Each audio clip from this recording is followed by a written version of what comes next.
I'm 28 today. Well, when you're watching this, I'm 28. When I'm filming it, I'm still 27. On my birthday, I am getting Starbucks, a donut, and a massage. I'm not here to act like I am Ellison the Wise or anything, but I would like to think that over the course of the last 28 years, I've learned a thing or two, or I've sort of had some life lessons. I think I've learned at least 28 things, okay? In the last 28 years, I think I've learned at least 28 things. And personally, I think that it's really important that you reflect on and you talk about the things that you've learned over the years, because when you reflect, when you think about it, and when you have a better understanding of what you've experienced and of what you've learned over the course of your life, you start to understand what you have to offer to the world, right? You have a better understanding of what value you have to offer and what you can do and what you have to offer to somebody else who perhaps hasn't been what you've been through or is going through what you've been through,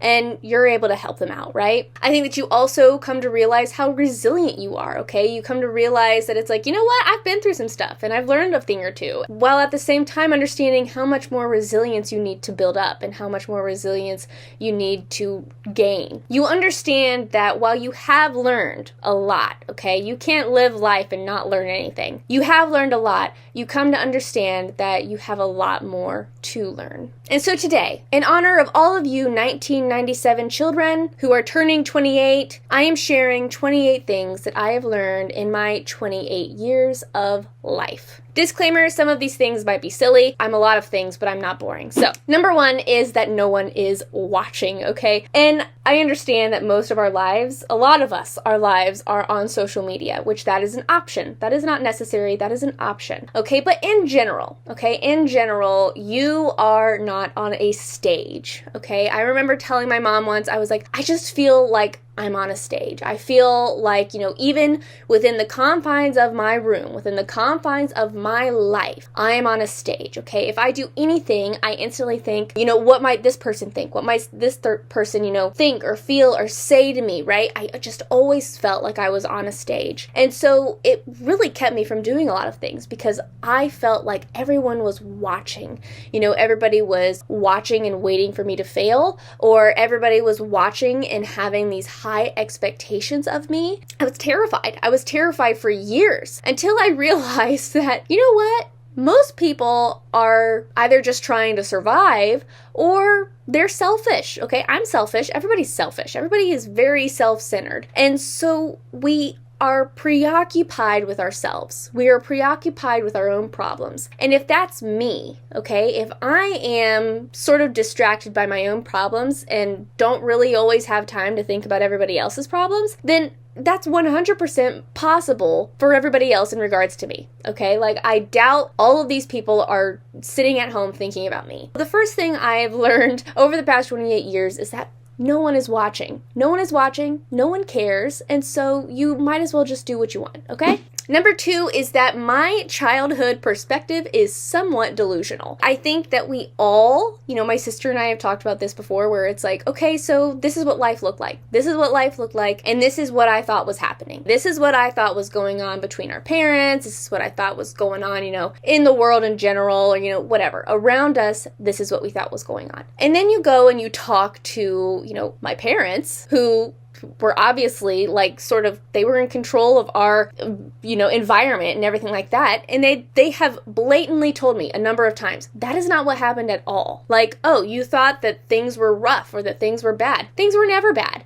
Things were that never happened. That's never what we meant. That's never what we said. When we did say these things, we didn't mean this, we meant this. And my childhood perspective is somewhat delusional. Kids see what they see, and they have a very simple understanding of the world. They have a very simple tunnel vision understanding of the world, a very tunnel vision perspective of the world. Everything is black and white to a kid. And so, if there's a discussion, a heated discussion, then that must mean that things are bad. No, things were not bad, right? It was just a heated discussion.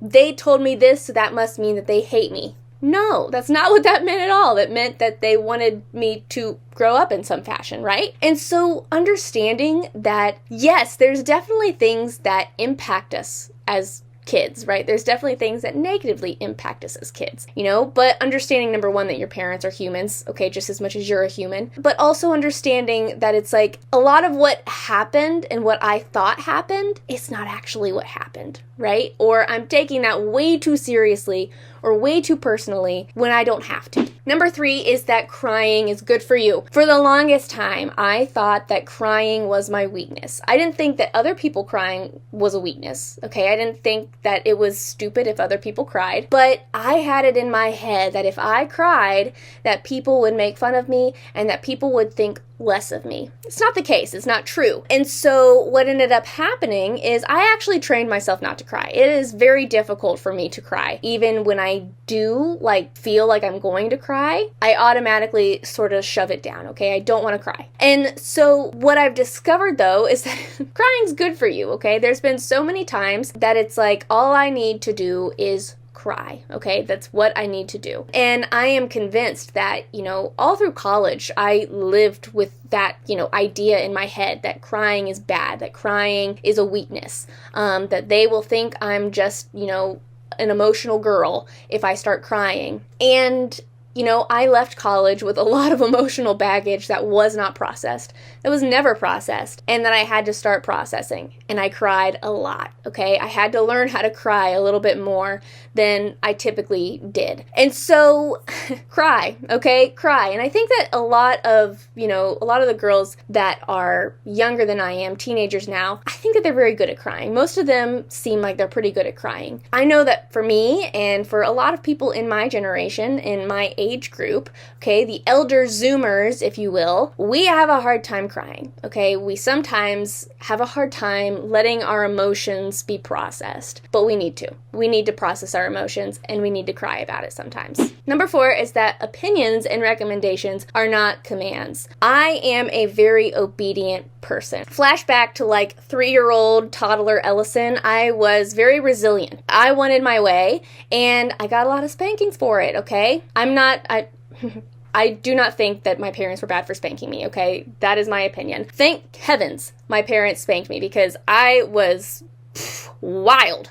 But I started becoming very obedient, okay? I didn't want to be spanked. Okay, I didn't want to be spanked. And so I started obeying. I was very obedient. And whenever my parents told me that, this is what we should be doing, this is what you should be doing, then that's what I did. But it ended up actually seeping into a lot of areas of my life and to other people. Anybody who was older than me, I obeyed. I just obeyed. If you have these rules or if you have these opinions or recommendations for my life, I obeyed them. And so what ended up happening was that I went down paths that they weren't right for me, but I was being very obedient, okay? I was listening to the advice. I was listening to the recommendations. I was never actually thinking, okay, but what do I, right? We're curating here on this channel. What do I want my life to look like? I never asked myself that question. Instead, it was, well, what did so-and-so say? Well, they said to do this. Then that must be what I need to do. I wanted to obey my parents in particular, my dad a lot, okay? I really wanted to obey my dad. Wanted to prove myself to my dad. And so I obeyed. If he said, oh, well, this is a good idea, then I was like, oh, that's what I need to do, right? That must be the answer to all of my problems is this. And so I ended up going down a lot of paths that it was this isn't right for me. This isn't right for me. I'm not mad about those paths. I think that honestly, all of those wrong paths have built me into the person that I am. I know a lot. I have a lot of flexibility and experience in a lot of different things. And so I am not bitter about all the paths that I took. But there are definitely things where I think, if I had just thought for a second, Ellison, what do you want? Then I would be a lot further in my life if I just spent a moment thinking about it. Number 5 is that everyone is allowed to have their own desires for their life, myself included, okay? This really does connect to the previous point. Personally, I always thought for myself that it was I have to be like these other people in order to succeed. But it also translated into my view of other people. If I saw somebody doing something that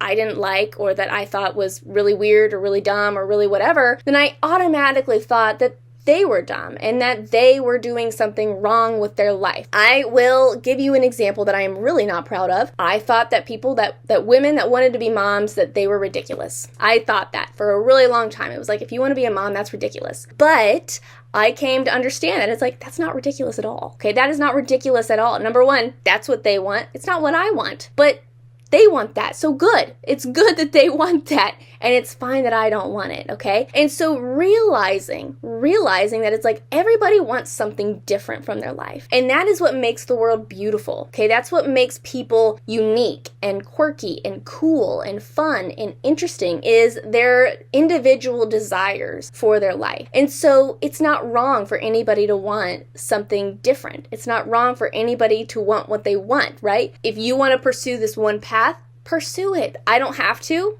You don't have to pursue what I'm pursuing. And so understanding that everyone is allowed to have their own desire from their life, and they are not wrong for having it, unless they're like doing horrible things to other people. Then like, listen guys, okay? Understanding that everyone is allowed to have their own desire and their own dreams, their own goals for their life. Myself included. I don't have to be a follower. Number 6 is coping. Coping. You may or may not know this about me. You may or may not be able to tell this about me. I am a highly sensitive person. I feel like this is a little bit more of a common term nowadays, is highly sensitive people. And basically what that means is that I get overly stimulated very easily. I am severely claustrophobic. I don't like to be hugged. If there's like a lot of noise, I get overwhelmed. If there's a lot of flashing lights, if there's a lot of touching, if there's something itchy, I'm very easily bothered, okay? I'm very easily bothered. And for a long time, that really ruled my life. And fortunately, I had parents that were not going to make me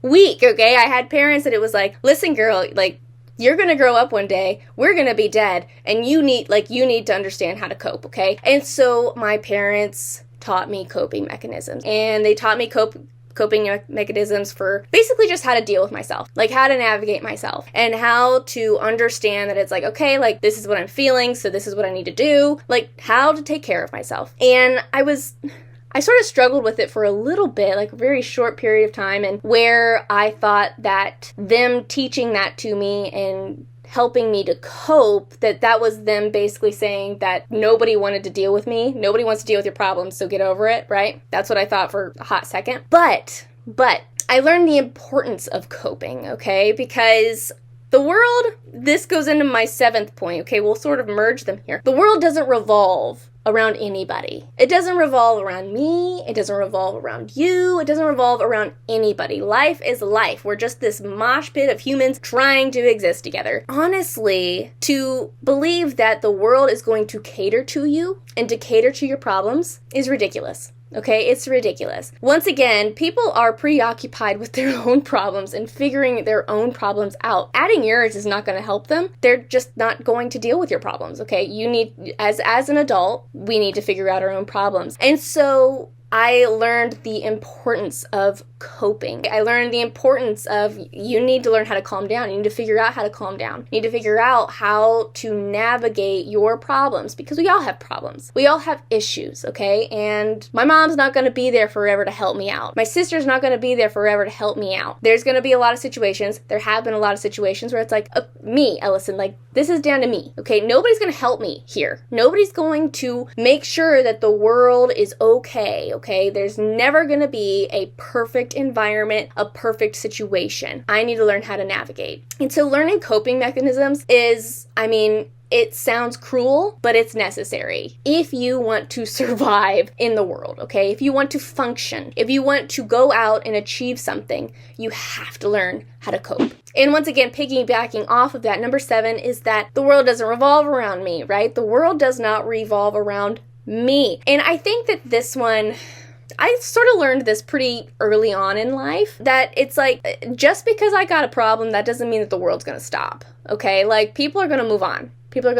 And just because I want something, that doesn't mean that I'm going to get it, okay? That doesn't mean that the world's going to say, oh, Ellison wants something, so we better make it happen. Like, There has never been a day in my life where that was the case, okay? I will be very honest with you. There has never been a day in my life when it was just handed to me because I asked for it. I asked for it. I've had to earn things. I've had to learn how to get things myself. I've had to learn how to prove myself in some fashion. I've had to fend for myself because the world does not revolve around me, okay? And so understanding that it's like, you know what, there's a lot of things in life that you need to achieve and that you need to work for and that you need to earn, and understanding that the world's not just going to hand it to you, okay? And understanding that it's like, just because I'm uncomfortable, that doesn't mean that everything's going to change. That way I'm no longer uncomfortable. That there's going to be a lot of times when you just got to be uncomfy. You just got to be uncomfy, and it's probably going to be short-lived if you just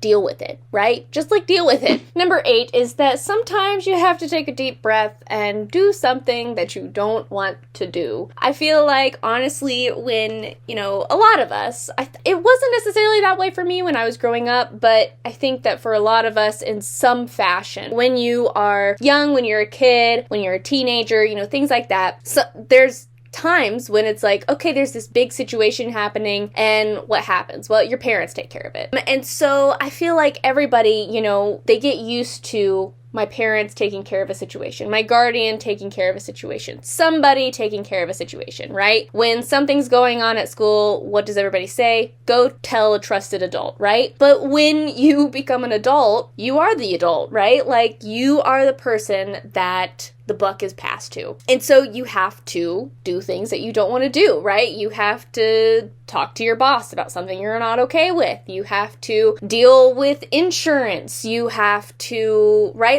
You have to do things, and it's like, this sucks, right?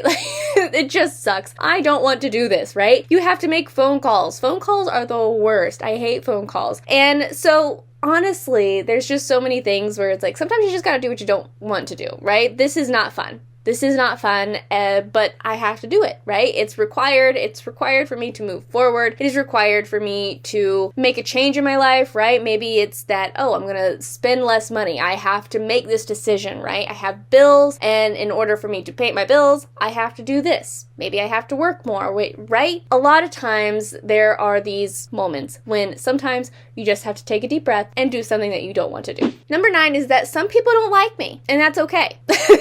I think that was something that was sort of difficult for me to understand in college. I'm gonna say that I'm not always gonna be liked, and I don't know, because I was emo. I was emo when I was in high school and into college. I was very emo and a loner, okay? So I was okay with being alone. I was okay, and I'm still okay with being alone. Once an emo, always an emo. But there's also this degree of, well, people will always like me this way, or, right? I'm always gonna rub people the right way.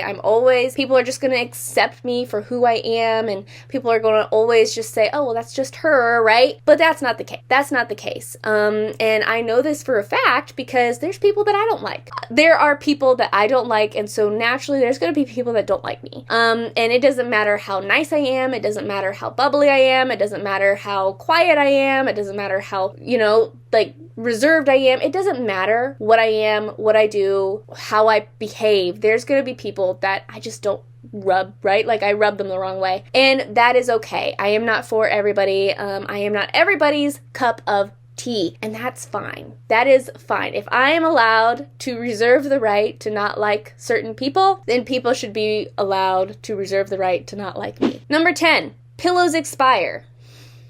That was something I learned a couple of years ago. Did not know that. 11 is that being a girl is not bad.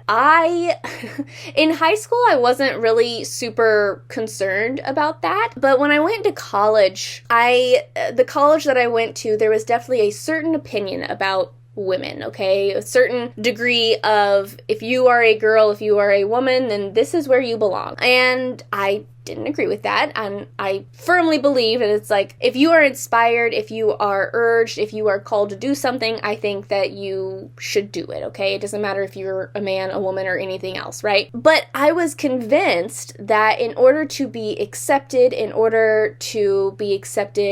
amongst men, right? As intelligent, as capable, that I had to be like men, that I had to carry myself like a man, that I had to dress like a man, that I had to behave like a man, talk like a man, have the same intelligence as a man, think like a man, that I had to not care about the things that men did not care about, okay? So what that looked like is that, I wouldn't decorate. I wouldn't decorate at all. I always wore makeup. I always wore pretty dramatic makeup, but it was intimidating, okay? I was trying to be intimidating. I was trying to be like tough, right? Once again, I didn't cry. There's a lot of things that I did because I thought, well, they think that girls are bad, so girls must be bad. So I have to be like a man in order to succeed in some fashion. I have to, I have to be very masculine. I have to be masculine in my behaviors and in my thoughts and in my everything. I have to be masculine. And so there were a lot of times when, it was just taken super far, and I refused to be feminine in any fashion. I refused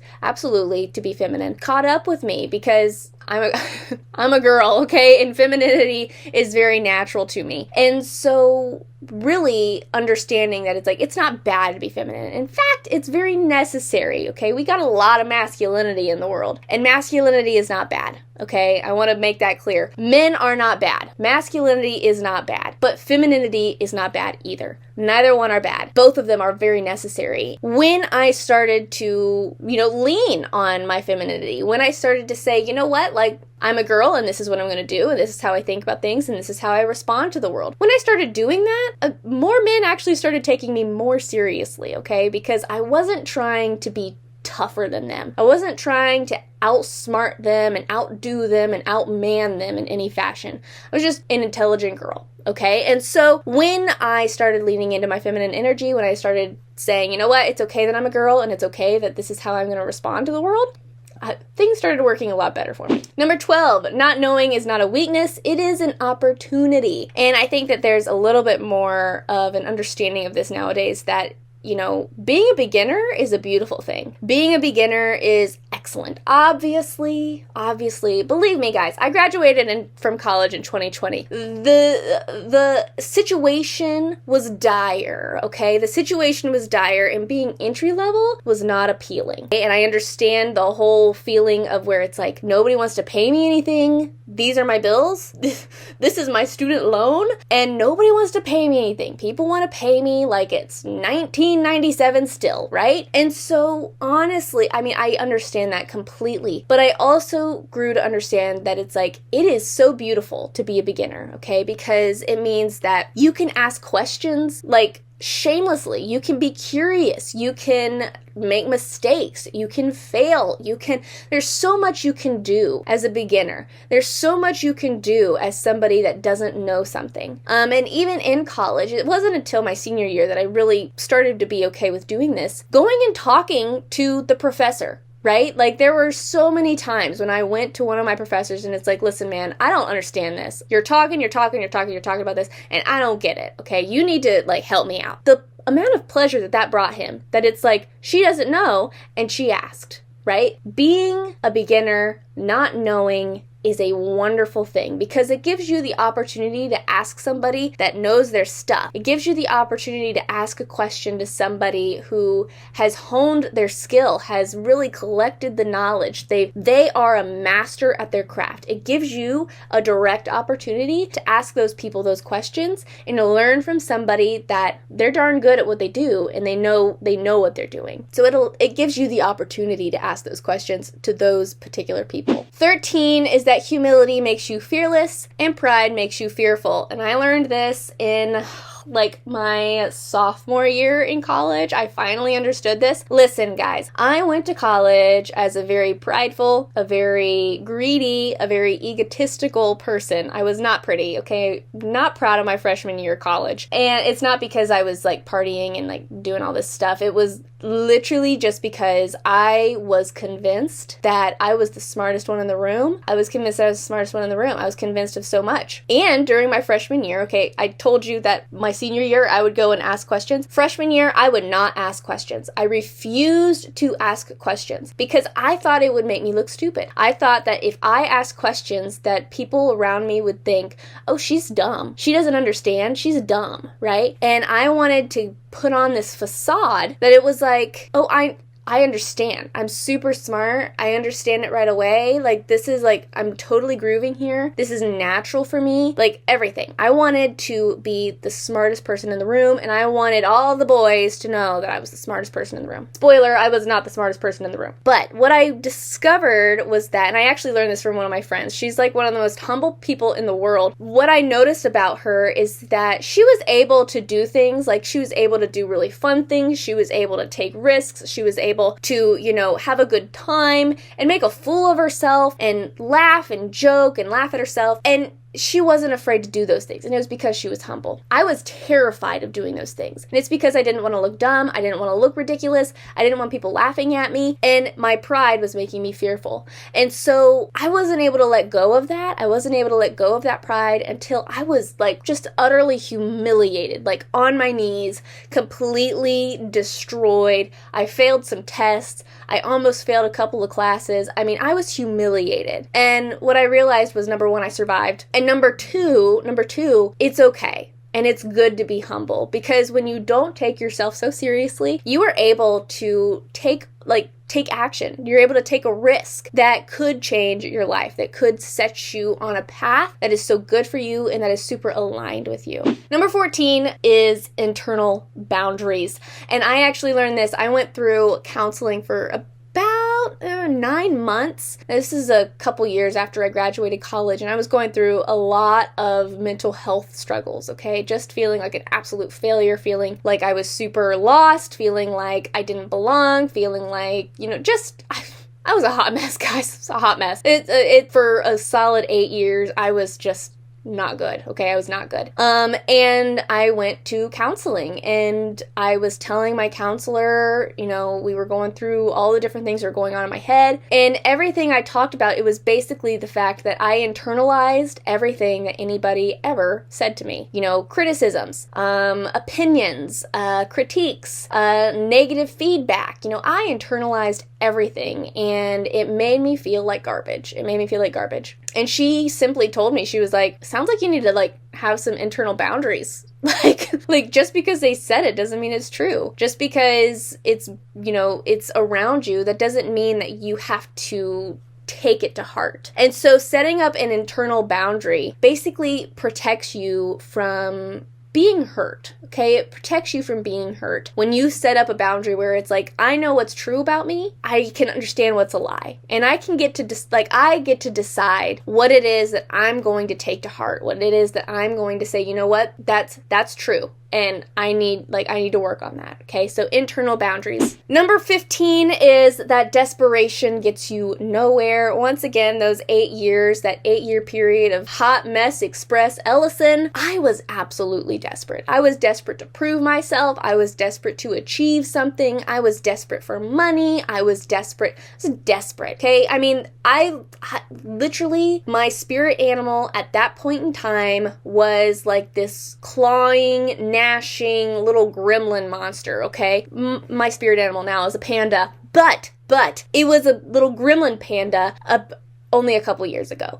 And it was because I was just clawing for everything I wanted. I was clawing for things that I thought I wanted that I didn't. And I was desperate for something to work out. And so I would beg, I was just so desperate. And I would work extra hard, and I'd sleep no sleep at all. And I would, be in victim mode all the time. I was so desperate and hungry for success and for the ability to say, yeah, I did it despite all of these things that were said about me and said to me. And I got absolutely nowhere, because let me tell you, there's absolutely not a single person in the world who looks at a desperate person and thinks, you know what, they deserve success, or I want to work with them, or I want to be around them, right? Honestly, guys, it's a wonder I have friends. It's a wonder I have friends from this period of my life, because I look at myself and I think, that's disgusting. Like, I cannot even imagine being friends with somebody who was like me at this point in my life. The desperation got me absolutely nowhere. It literally just put me behind.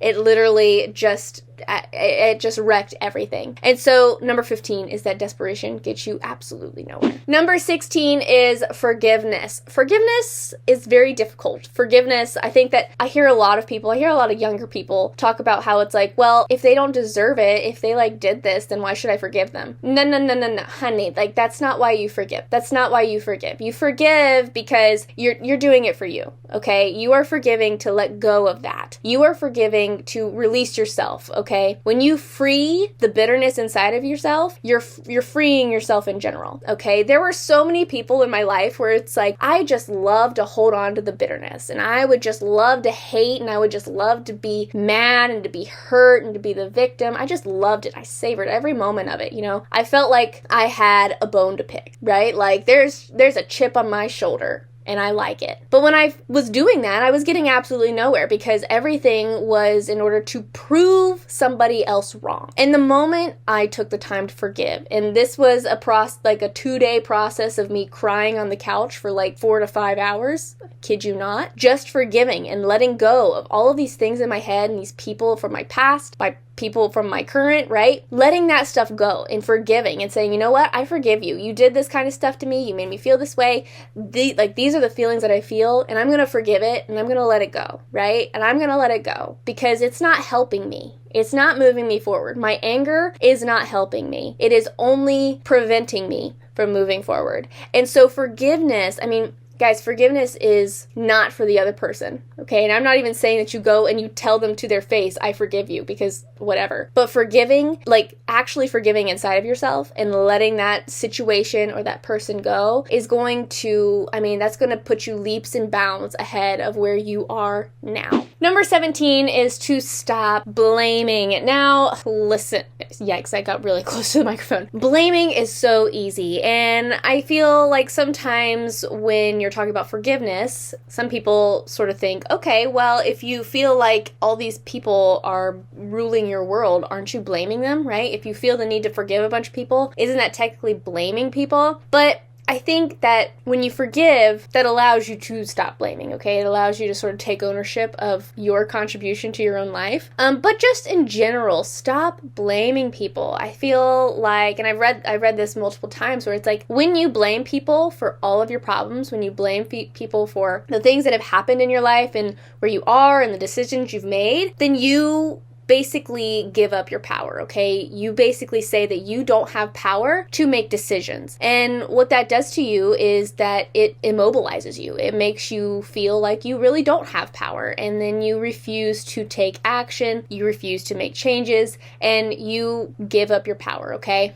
And so when you stop blaming, you are taking your power back. You're saying, you know what? I did that. Like, I decided to go to college. Nobody else told me to go to college. So this student loan, that's on me. That's nobody else's fault. And so what do I need to do now, right? Like, that's your response. When you have done something and when you own it, your natural response tends to be, okay, what do I do now? What change do I make now? Instead of waiting for permission to move forward. Number 18 is to not be ruled by the disapproval of others. I was desperate to prove myself, and this goes into the next point as well, but I was desperate to prove myself. I hated being disapproved of, okay? There was actually a professor in college, and he did not make any secret of the fact that he disapproved of me in every way that I lived, okay? The fact that, for a couple years I commuted to school. I didn't live on campus. The fact that I wasn't doing as well as some other people were doing.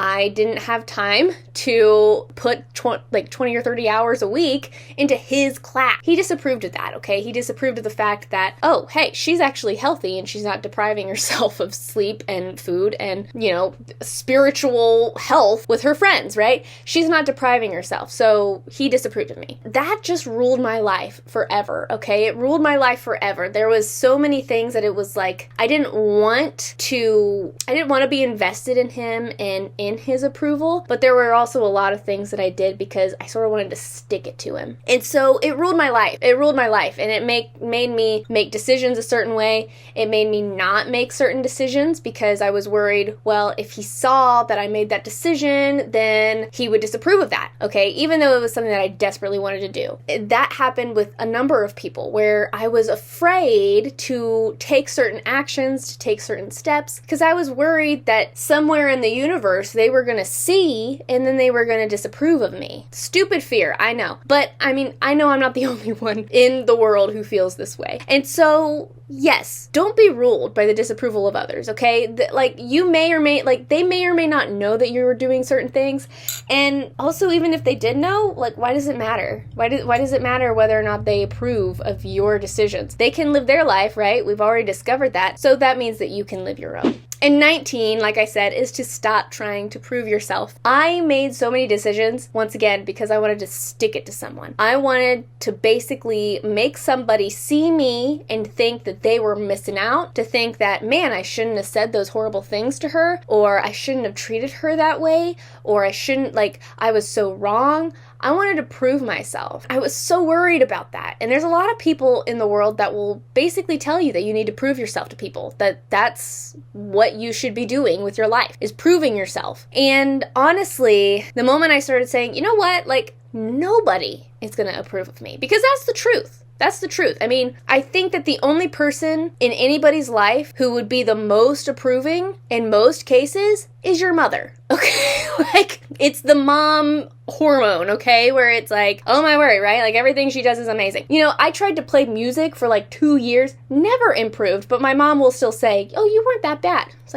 Robin, I was horrible. But that's besides the point, okay? When you are trying to prove yourself to people, you're never going to be satisfied because nobody will ever approve, okay? Nobody will ever say, yep, that's cool. Nobody will, okay? Nobody will. And if you do have those people in your life, you're very fortunate, okay? And you found your people that it's they're championing you, But in general, people are not going to approve of you. And I guarantee you, the people that you are trying to prove yourself to will not approve of you. So, why try? If it's impossible, why try? Number 20 is that the timeline is a lie. It is quite literally a lie. Technically right now, I should have, 3-bedroom, 2.5-bath house. I should have a husband. I should have 2 kids. I should have a dog. And I should have a job that has a 401k, and I should be making 6 figures. According to my age, that is what I should be doing. According to what people tell me, I should have achieved by this time. Now, the moment I say that, there's going to be a number of people that say, oh, you're young. No, trust me. That's what they expect, okay? That's what they expect. The timeline, there's so much pressure around the timeline. It all marches towards retirement, okay? That is the classic, work a job that, whatever, that makes you money. Make your money for 40 years, and then when you retire, you can do what you actually want. Dumbest advice, worst advice I've ever heard in my life, because I'm sorry, when I'm 60 to 65 years old, I may or may not be able to do the things I want to do anymore, right? Physically, mentally, I don't know. I may or may not be able, I may not even live to that old. I should live my life the way I need to be living it now. And so the timeline is a lie. And if you are trying to live your life according to the timeline, you're going to be unfulfilled. You're going to be super stressed. You're going to be sad. You're going to be overwhelmed. You will be unfulfilled in every way possible, okay? Sure, you might make a bunch of money. But it's not worth it. It's really not worth it. Honestly, the moment I pulled myself away from that need to accomplish the timeline and to march that timeline and to keep up with people, the moment I said, you know what, it doesn't even matter. I gained so much peace of mind, contentment, and satisfaction out of my life where I am right now. Number 21, credit cards are dangerous. I do not recommend. 22, money is a bad goal. So growing up, my dad, he worked his butt off, okay? My dad was a very hard worker. He was the breadwinner for our family. My mom, she was homeschooling my sister and I, and, taking care of the house. My mom was a true homemaker, and my dad was making the money. Being somebody who at that age said, I don't want to get married and I just want to have a career, I took a lot of advice from my dad, okay? I listened to my dad a lot. Being the money maker in the house, he was very focused on money. Okay, he didn't have a lot of money growing up, and so making money was very important to him. okay? It was very, very, very important to him, and not to mention, he has to provide for all these people by himself. Money was important. And so I sort of went to college thinking that money was the goal. It didn't matter that,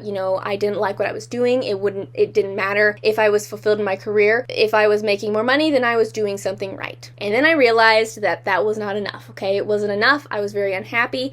I couldn't keep up. I couldn't stick to it. And money is a bad goal. And here's the thing. Money comes, money goes. And at the end of the day, money does absolutely nothing, okay? Money is merely a tool. Money is something that you can use to help you. It is a resource that allows you to pursue your dreams, that allows you to accomplish goals. It is not the goal, okay? And so money is a bad goal. Money is a bad goal because it's paper, okay? It's paper.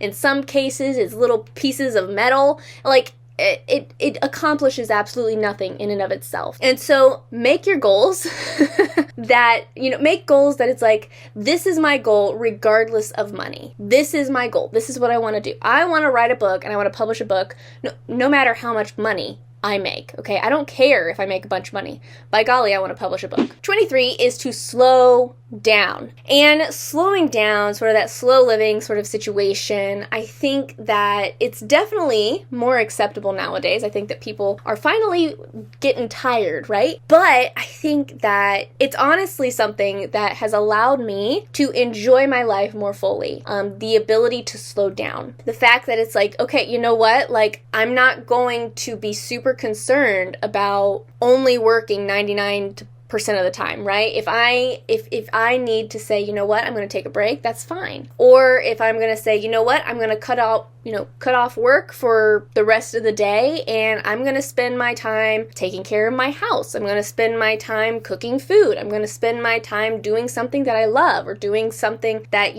really fulfills me, or doing something that it seems like it is insignificant, but it makes me feel good. Right? Slowing down, it really puts the world into perspective and it allows you to actually enjoy life for what it is. Life is not about going to work, making money, and dying.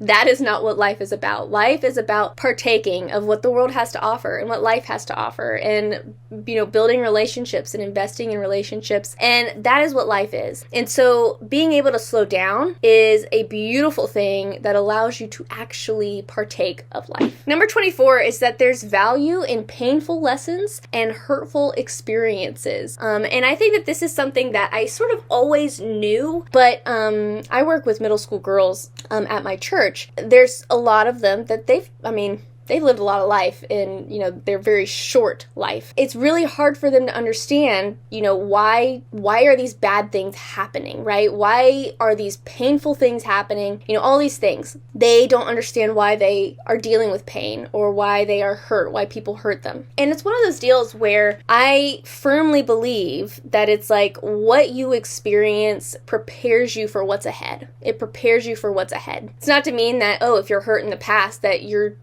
just going to live a life of hurt. That's not what I mean at all. But what I do mean is that it prepares you to help somebody else. It equips you to deal with a situation in a particular way that it needs to be dealt with. Whether that's that you are helping somebody else deal with something or, digest a situation that they're going through, or if it's that you have a perspective on certain things that allows you to navigate it very, very easily and very well. I think that there's value. Okay, I think that there's value in understanding how to be hurt and understanding that hurt is inevitable, and that pain is inevitable, and learning how to say, okay, you know what, like that smarts, don't want to do that again. I don't want to go through that again. I don't want to be in a relationship like that again. I don't want to talk to somebody like that again. Don't want to be talked to like that again. And so I think that there's value in, experiencing those things and then moving out of those things, right? Like moving forward and beyond those things and taking those lessons with you and taking those experiences with you. I think that there's a lot of value in that. And so, yes, there's value. Number 25, I'm not Taylor Swift. I am not Taylor Swift. I think that we are obsessed with girl boss, empire building women. Taylor Swift has achieved a lot, okay? Taylor Swift has achieved a lot. I don't have to be as amazing as Taylor Swift. And in regards to fame and fortune, okay? I am just as valuable. I have just as much to offer the world as Taylor Swift does, but that doesn't mean that I have to be on some superstar stage and have millions of people watching me. It doesn't mean that that is the only way to have value and that that is the only way to contribute to the world. There's a lot of value in being the quiet person that not a lot of people know, okay? There's value in that. And so I'm not Taylor Swift. You're not Taylor Swift. You might be Taylor Swift someday. I don't know. Who knows? I'm not Taylor Swift, though. And that is okay. I do not need to aspire to that level of success in order to be successful. I don't have to aspire towards that visual, that appearance, that such massive, the appearance of that success. I can be just as successful in my own way as Taylor Swift. Number 26 is that being a victim is annoying to everyone. Going back to Taylor Swift, I think she's a victim, honestly, 90% of the time. And I just look at that and I think, girl, you're a billionaire with millions of followers. Please. Okay, sorry, soapbox. But I played the victim for a very long time, people thought this about me, and people said this about me, and people treated me this way, and that's why I'm this way, right? Goes back to the stop blaming, goes back to the forgiving. But I was a victim for so long. And eventually it gets to a point where people are like, girl, change the record. Okay, it's okay if, once or twice you mention the fact that it's that hurt. That's sort of why this happened, why I approach life this way, and this happened to me, so I'm sort of hesitant, I have a hard time with this or that. That's fine. But when every single conversation turns into the oh, woe is me, somebody was not nice, I look back at that version of myself and I think, girl, you were so annoying. It is a wonder you still have friends, because I wouldn't stick around. Okay, I've known people like that before, and literally it's stop, please. I get it. You were hurt. I was hurt too. Okay, and so being a victim is annoying. And I think that it's okay to wallow for a little bit. It's okay to really to mourn and to grieve that, the fact that you were a victim. But eventually it is time to say, okay, you know what? Yes, I was hurt. Now I need to move on. Number 27 is to not make everything about me. And some people call this, active listening, where, when somebody else is talking, you're actually listening to what they're saying and not trying to come up with what you're going to say next. But there's also that degree of, when somebody says something and you automatically start saying things like, yeah, well, in my experience, and then you completely make the conversation about you. I think that there's a very specific way to have a conversation where you are saying things about your experience in a way that is helpful to other people. But at the end of the day, just in general, don't make everything about yourself. Don't make everything about me, right? I know that there's been a lot of times when it's oh, well, I deserve to be, appreciated, or I deserve to be seen. I deserve to, have some sort of standing ovation for all the things that I've done, or, just nasty thoughts where it's if only they would worship me, that would be ideal, right? There's always that element that sort of human, selfish, prideful element that I know I struggle with, and that I struggle to sort of keep, I'm going to say, reined in, I'm going to say. Finding ways to be you know what, it's not about me. Everything is not about me. Just because somebody's in a bad mood, that doesn't mean it's about me. Just because something good happened, that doesn't mean that I am the one that made good things happen. Just because it's not about me. Not everything is about me. The only things that are really, really, really about me are my decisions that I make in regards to my life. Right? Those are the things that are about me. Other people's lives, other situations, whole communities and industries and anything like that. Nothing is about me. Nothing is about me. Everything is about, humanity as a whole. And so figuring out that it's you know what, the world doesn't revolve around me, and it doesn't hinge on me, and people are going to be okay without me, I would have to say it's sort of freeing. It's sort of freeing. It sounds sort of morbid where it's people will be okay without me. But it's one of those deals where it's I am not the center of the universe. right? I'm not the center of the universe. I don't have to be perfect. I don't have to impress people. You know, people are not thinking about me all the time and, you know, just hanging on my every last word. Understanding that, you know, everything's not about me is honestly incredibly freeing. It allows me anyways, to sort of make my own decisions and be confident in my decisions and understand that it's like, you know what, like, I'm free to do just that. I'm free to make my own decisions and I don't have to be ruled by anybody else. And number 28, this is something that a good friend of mine asked me a while back, and this is stop hiding. For a long time, I felt like anything that I was interested in, anything that I loved, anything that I was passionate about, that I had, like, I kept it a secret. I kept it a secret that I was on YouTube. I kept it a secret that, you know, oh, I really like perfume. I kept it a secret that I was a writer. I kept everything a secret. If it wasn't logical and if it did not have some sort of proven path towards profit, I didn't talk about it. Because unfortunately, I had been in a number of conversations in the past where I had said something, you know, where it's like, oh, I really like to do this. And in some way, shape, or form, I was shut down. Everybody's had that before, right? Where it's like, you're just shut down for absolutely no reason. You're just shut down. And it's very hurtful. And it sort of makes you a little bit shy about the things that you really do love. And I'd be jealous. I'd be jealous of the people around me that it's like they're so passionate about all these things and they're not afraid to talk about it and to share about it and like be themselves. But I had a friend of mine, you know, we were talking about something and it came out that I was on YouTube, and he instantly, you know, he was talking to me and asking me questions and everything, and he just looked at me and he said, why are you hiding? Like, just flat out, why are you hiding? It stuck with me. It's a very simple question, but why are you hiding? It dawned on me that I had a lot of fear of whether or not people would like who I was and whether or not people would laugh at what I loved. Honestly, the moment I really started to wrestle with that question, it was like, why am I hiding? You know, why does it matter if people laugh? Why does it matter if people think that, you know, what I love is ridiculous? I love it. It's not about them. Right? It's not about them. It's just something that I love. And so stop hiding. Stop hiding what you love. Stop hiding what you want your life to look like. Stop hiding your goals. Stop hiding and like live your life.